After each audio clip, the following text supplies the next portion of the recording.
Hey, this is Mike from Real Black TV, and we're with my good friend Judah Friedlander, who just did a show here at Helium Comedy Club. Just an amazing show.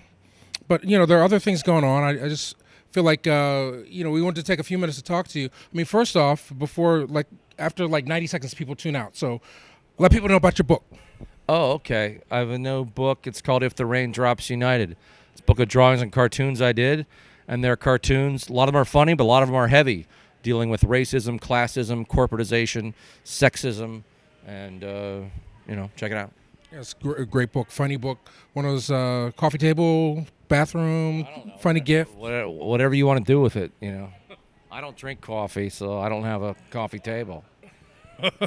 So, we go back, 20 years? I've known you since we met when we were 18. Yikes. I've known you almost 30 years. That's scary. So, and I've seen your act evolve and change. I mean, you're certainly working a lot more sort of political things and conscious stuff into your act. I mean, what spurs that? Well, I've always been interested in that. Any human rights issues or whatever you want to. I don't necessarily call it political because sometimes I think when people say it's political, it's like, oh, this candidate needs to say that to win this demographic. I'm more about what my stand-up act is mostly dealing with these days is satirizing U.S. domestic and foreign policy as well as American exceptionalism and talking about big subjects, racism, classism, sexism, and, gun control, health insurance, all the big issues. That's what I try to find comedy in places where you wouldn't think there's any comedy. Welcome, Argentina.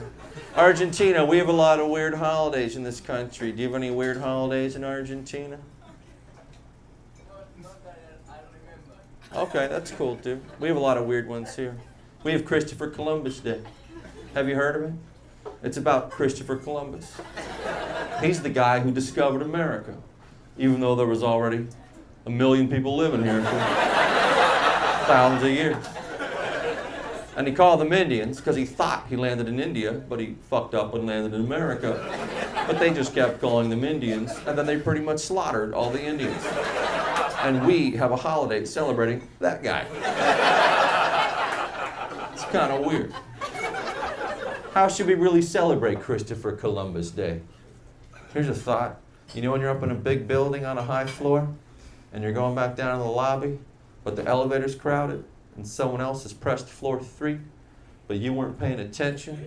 So when the elevator stops on floor 3, you get off because you think it's the lobby. And then instead of realizing that and then walking back into the elevator and admitting that you're a moron and being like, hey guys, sorry, I'm a fucking idiot. I wasn't paying attention. I thought it was the lobby.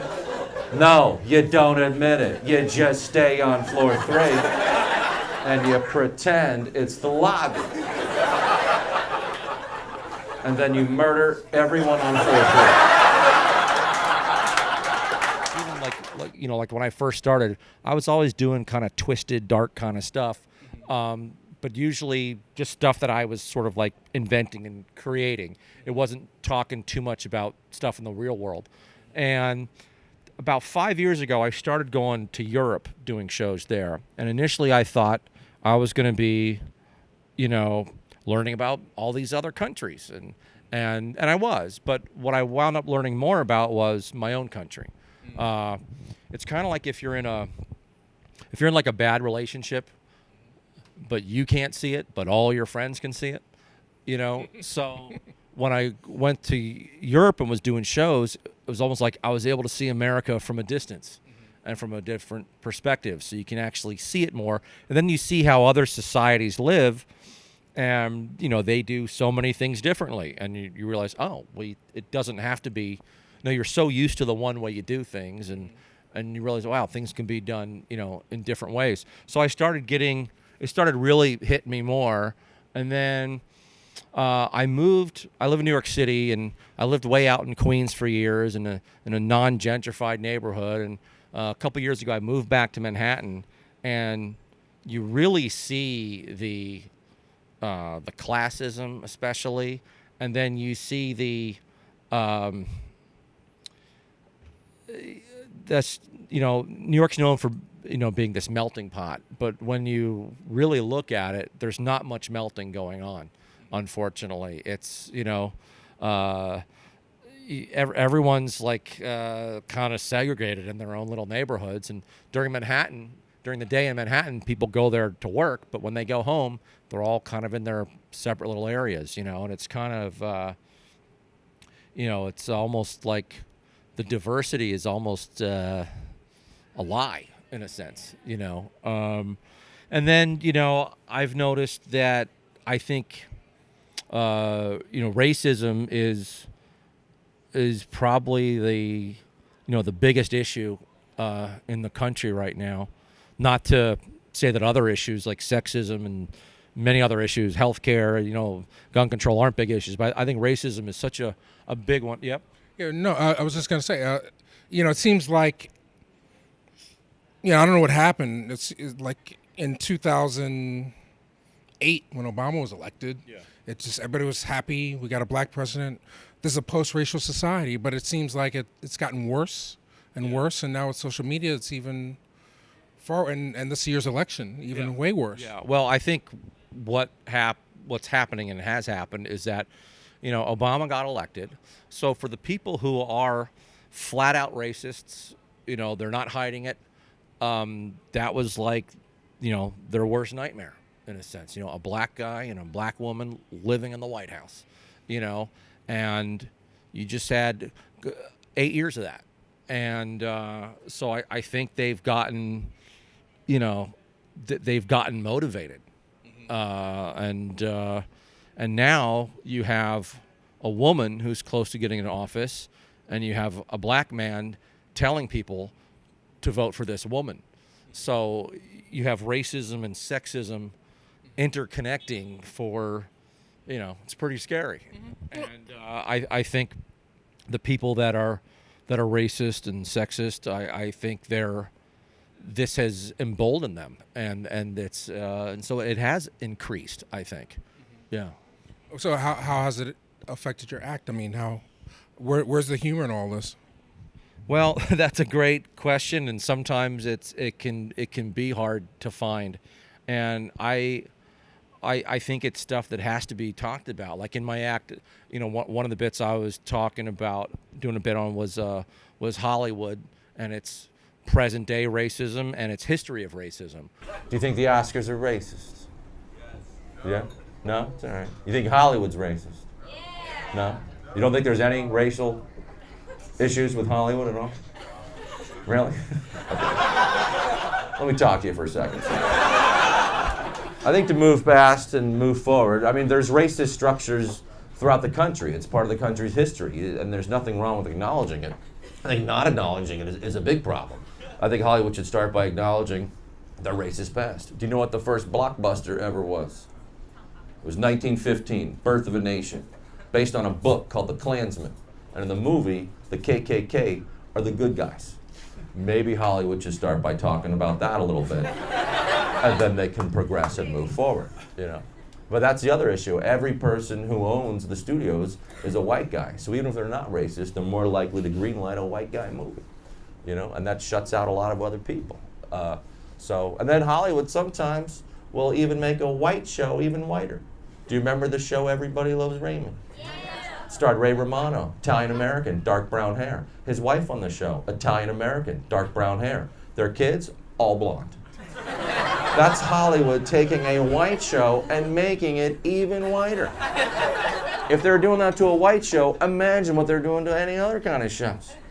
And, I get laughs out of that. But it's interesting, as soon as you start talking about racism on stage during a comedy show, audiences initially generally get so silent, and some people definitely, they don't want to hear it. And then a lot of people are just really uncomfortable.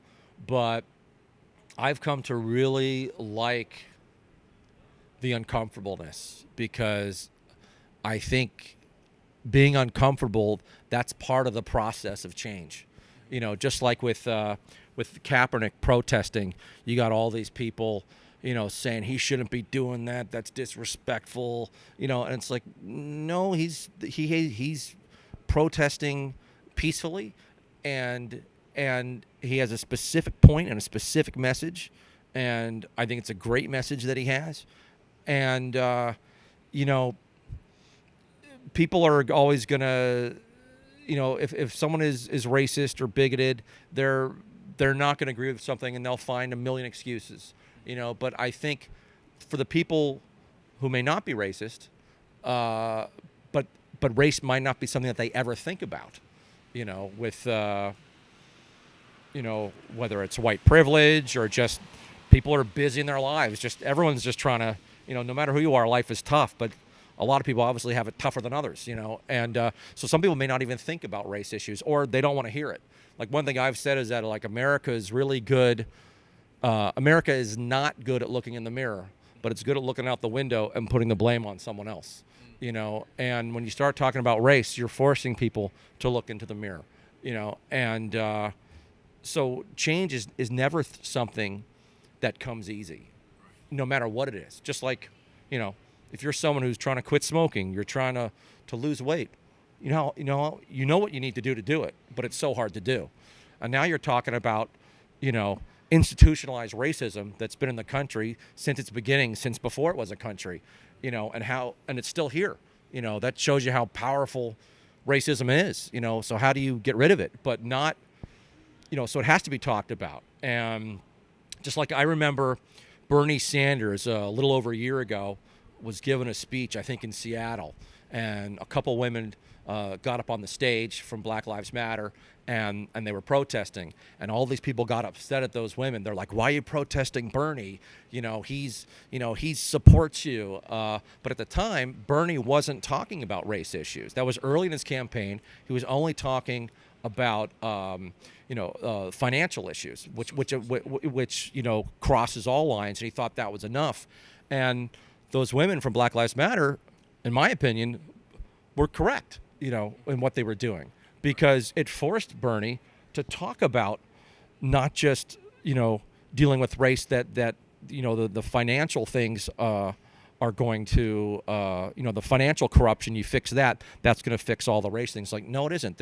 You have to specifically deal with the racism issues. And then he started, making that more part of his campaign. So I think what they did, and then people complain, well, they shouldn't have done it that way. They shouldn't have interrupted. It's like, well, change, it isn't easy. It's not always pretty. It's sloppy. It's, that's the way it is. It's like things just you don't just make a law and say, oh, here it is, everything's fine now. It's like, like when you're in school and you learn about, slavery in this country, you basically learn that, okay, and then the law was passed and Lincoln freed the slaves and everything was great. And then, in the 60s, things were a little scary for a while, but now they're great again. It's like, that's not how it fucking works. It's like... I mean, you mentioned white privilege.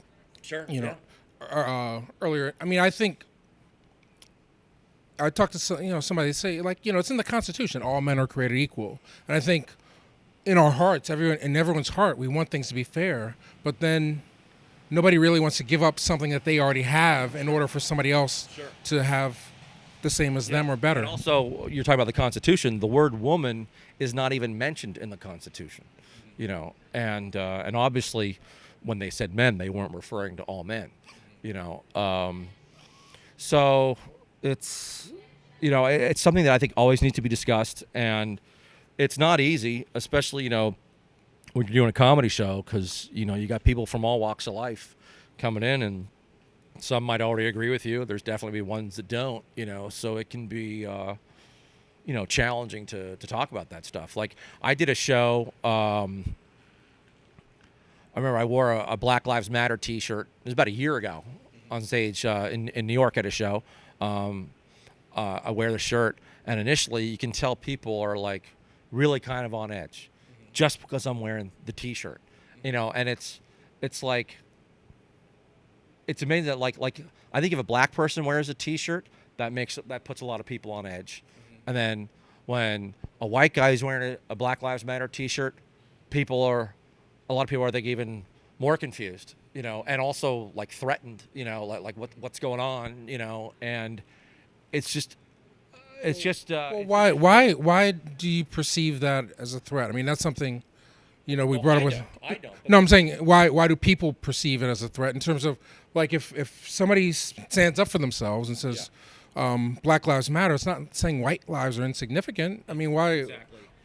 Most of it is, these are racist attitudes that are sprouting from fear and from lack of knowledge and education about other people, and that goes back to what I was saying, how, people talk about America, everyone lives here, it's a melting pot. Yeah, but, most neighborhoods aren't mixed, There's white neighborhoods, there's black neighborhoods, there's rich neighborhoods, there's middle class, there's low-income neighborhoods, and there's, people of all other, backgrounds as well. And so there's so many people that don't really know other people.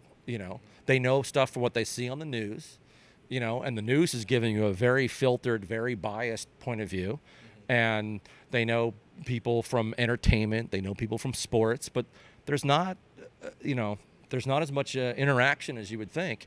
And now with social media is great and scary at the same time, because I think activism has grown. When like I do shows at colleges, there's so many young people of all sexes and races that are so active politically, but there's also a lot that are very active from a bigoted point of view too. The like we were talking about, like the people who have bigoted point of views, I mean, they won't say they have bigoted point of views, but they're very socially active too. So I think I think there's a lot of people who are clueless, who aren't paying attention to anything and who don't want to pay attention to it. But then I think you have people on a progressive side, especially with young people. I think it's growing, but I think the racism and sexism is also growing amongst young people. Yeah, so but it's, I mean, it's scary. I think it's one of those. Racism is sort of a disease. It's very easy to spot back in the 50s and 60s, and now it's latched on to everybody. Like Haile Garima, he was saying, like, it infects black people as much, in our brains in terms of inferiority, superiority, and then as well. But it's one of those things that black folks can't solve racism at all. It really requires looking in the mirror. For racism to go away, the only way it can go away is, everyone needs to be, highly active in it, and I don't even know if it can ever be, go away. I think it's bigotry, whether it's racism, sexism, I think it's always going to be there on some level, but it certainly can be much improved, I think, like even with what's going on in Europe now, a lot of European countries, they don't have as diverse a population as America has. But recently, with immigrants coming in, you see this, so they're feeling it more. All the Syrians, the refugees coming into the countries, and you see these people being like, hey, this isn't what our country's about. They're not us. So you see the countries that haven't had to deal much with racism now dealing with it, and you see the racism rising, and it seems like it's rising, in a lot of places on the planet right now. The xenophobia. So, have you been watching these debates? Yeah, no, I very involved in watching all of that stuff, and I don't endorse anyone. I'm like way to the left of the Democrats, but I think we're in a point. I think we're less than 40 days to the election, and like Green Party is a party I like. I like their platform a lot, but it gets scary because it's like. Right now, unless there's a huge movement in the next few weeks, I don't think any third party, unfortunately, is going to be able to win. So there comes to a point where you have to think about your own ideology and then you actually have to think about logistically at this point who can win, and you do have to think about. I don't tell anyone how to vote, but you do have to think about voting for who you think is not going to be as bad as the other person. I think Noam Chomsky, he called Trump a possibly end of the world candidate. And if someone like him gets in, I think you also got to think about it. Is there going to be another election? Will they just take power, especially if they're able to keep Congress and the House, or will they just take power and not have another election, or just, I already think in this country, if the election's close, it can be stolen. I think people need to remember that. I think you have to win by a landslide to actually win, because elections can be stolen, and they have been. And there's voter suppression is rampant in the country, between gerrymandering to I remember the last election, in a white neighborhood with a low population, they have there's no lines. There's tons of voting machines. In a black neighborhood, there's one voting machine, and you see lines going blocks and blocks and blocks. People waiting 8 hours to vote. That's modern day voter suppression right there. So, and that's and then there's other ways of that things can be cheated. So I think it's.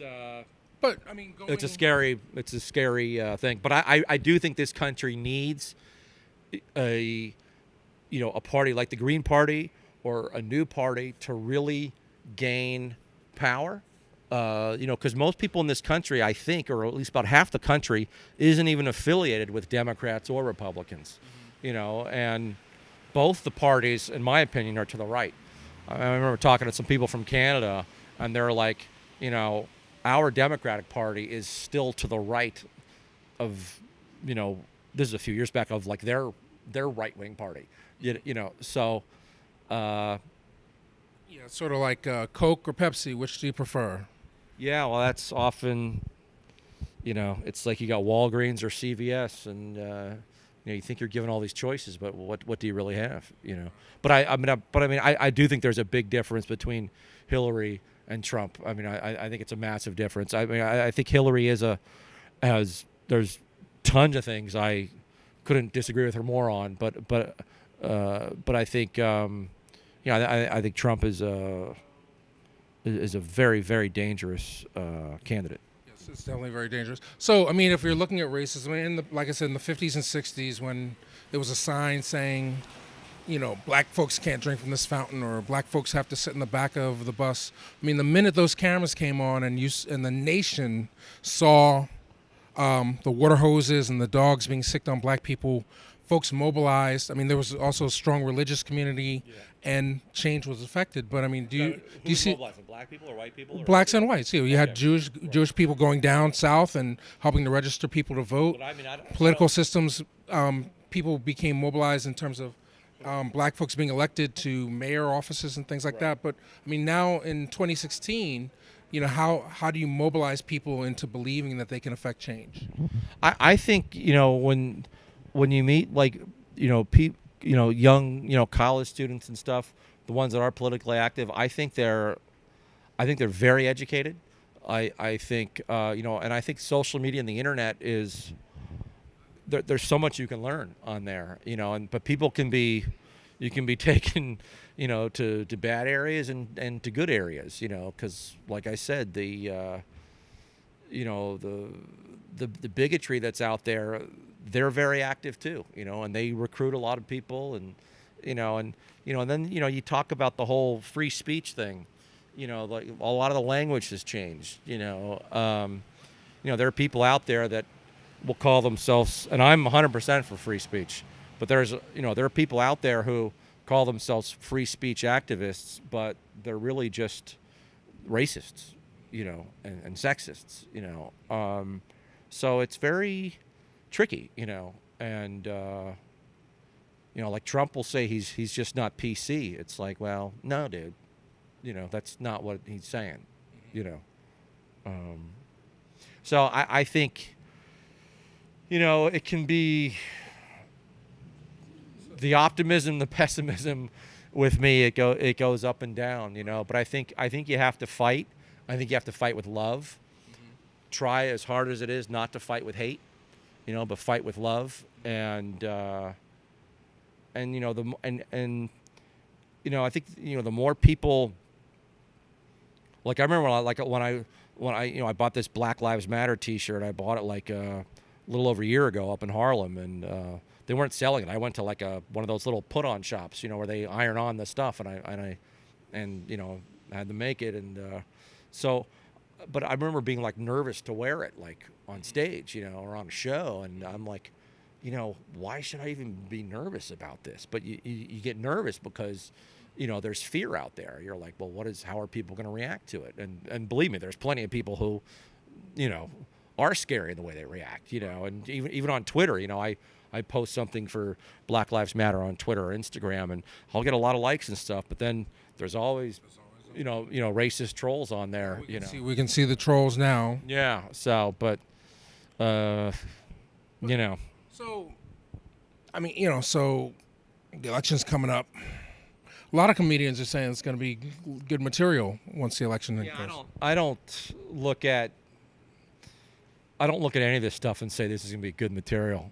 I think that's I wouldn't look at things that way. I think these things are, this is so important, what's going on, and, yeah, I don't know, man. It's scary. But I think, people in general, going back to making change, it's something that needs to be worked on constantly and talked about. You can't just let it sit there, you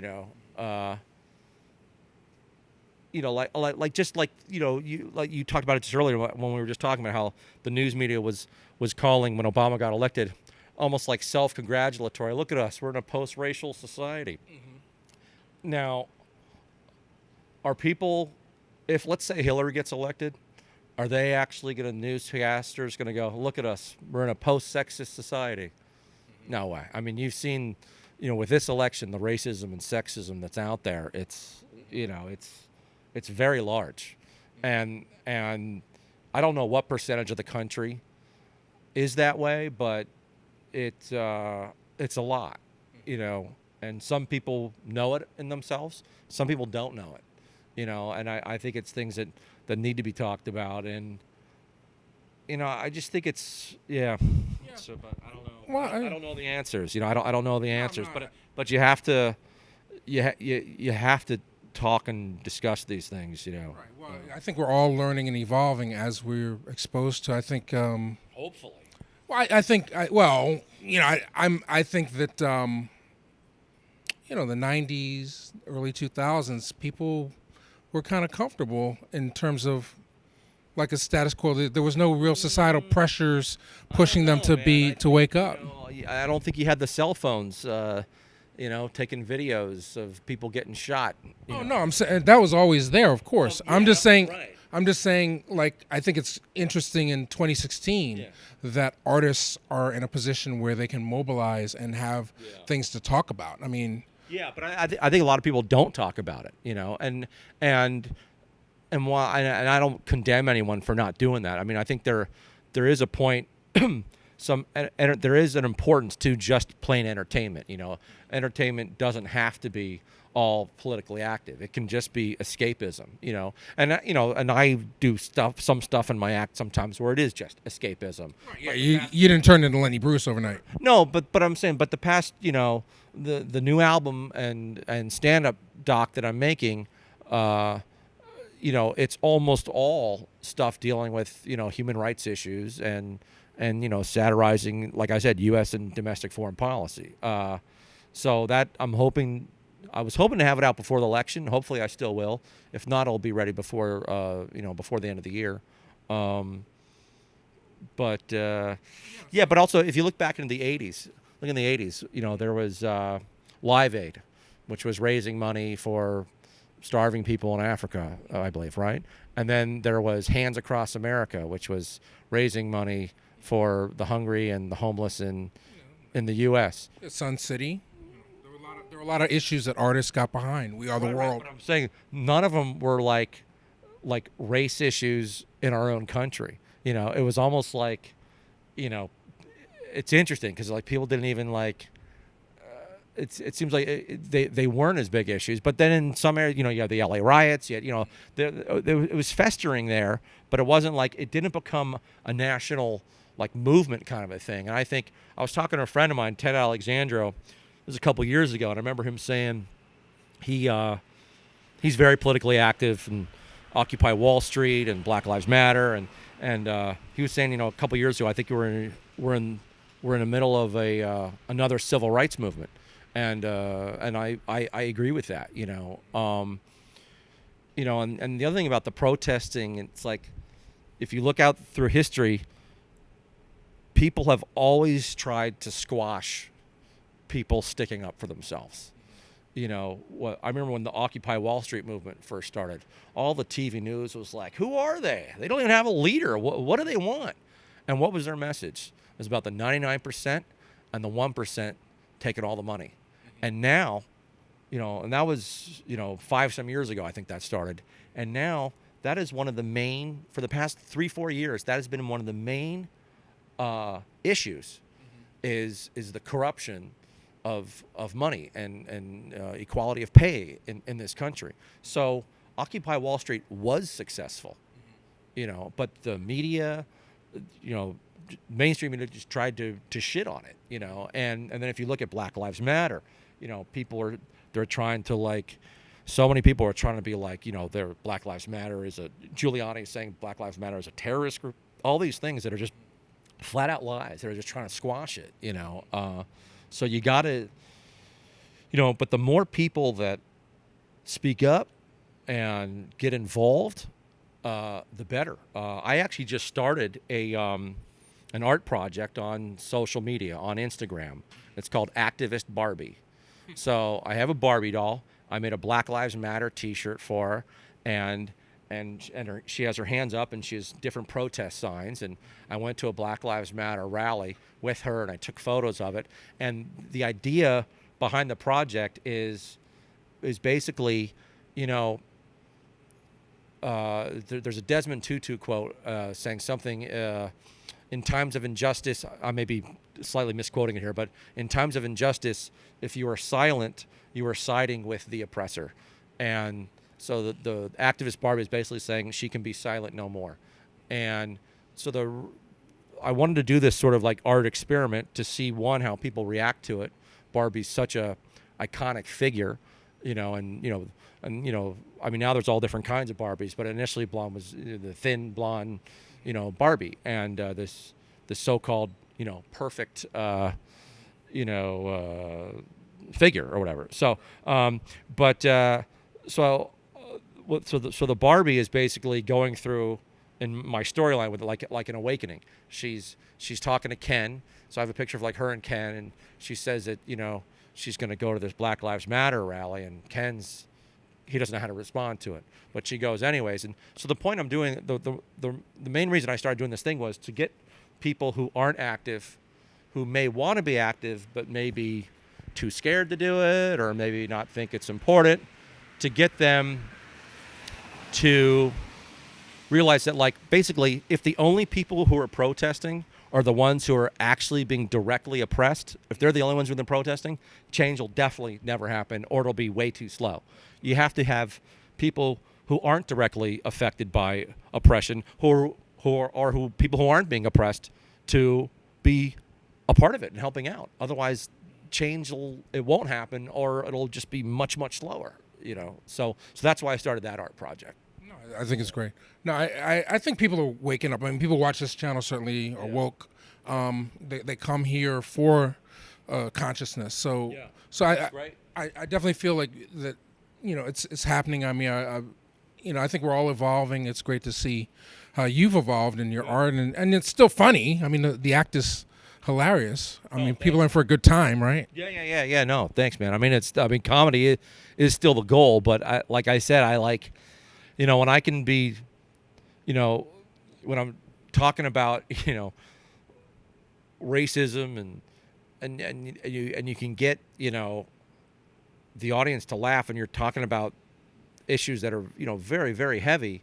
I think that can be good because it can make people. I don't like being preachy and telling people like how to think, but through comedy and satire, you can get people to laugh at something, even if they don't agree with my point of view. Even if the ideology is not the same, that's much more challenging than just making people laugh who already agree with you. I'm not big on that. I like to, think, like I said, fight with love and get. And if you can get someone to laugh at something, maybe, you may not change them, but you might actually get them to think about things or think about it from a different perspective. So that's, So you mentioned the comedy album, the documentary. What else do you have coming up? Yeah, well, the album and the stand-up doc that I'm doing is called America is the Greatest Country in the United States, which is also a line from my act. And then so that's my main thing. And after I get that done, I'm gonna doing some other projects too. I even have some documentaries. There's a documentary I want to do in New York City about corporatization and classism in New York City and how it affects people. Because Manhattan's it's gotten so wealthy, Manhattan. It's much, because I met you in New York City in 1987. We met. Oh yeah, in the Lower East Side, and the first was it the Park riots, whatever. Yeah. Right, but Tompkins Square, yeah. The city's changed so much, and it's a very weird dynamic where in Manhattan, everyone goes there to work, but the only people who are living there are like very, very wealthy, and I don't think it's a healthy society when all your teachers, all your cops, all your restaurant workers, mail delivery people, they all work there. None of them live there. I know doctors who work in Manhattan, and they live in New Jersey because they can't even afford to live in Manhattan. So it's a very weird society. It's almost like Manhattan's almost become like this resort hotel for the people who live there, and everyone who's working there is just there to serve those wealthy people. It's pretty creepy, actually. So I want to do a documentary, interview different people, and I've tentatively called it I Work in Manhattan. And then I doing a web series. I already filmed it for The Onion. It's called yeah, I don't know if I'm allowed to say that yet. I don't know. They may want me to hold that off on that one, so maybe we'll skip over that one. So we'll bleep that out. We just bleep that out. But I'm always touring, doing stand-up. I do shows in New York City all the time, and I tour all over. And JudahFriedlander.com is the website, and on Twitter and Instagram is @JudahWorldChamp. I technically have a Facebook page. That's also Judah World Champ, JUDAH World Champ, but I'm not on that too much. Yeah. So. Thanks again. I'm writing a script now. Remember Rip Van Winkle? Remember? Mm-hmm. My Rip Van Winkle's black. He falls asleep. There's a man being lynched. He sleeps for 100 years. He wakes up, a man's being lynched. Well, black folks is like a bunch of crabs in a pot of hot water. Once one gets to the top, they pull them down. That's the water that's making them do that, nigga. It ain't the crabism.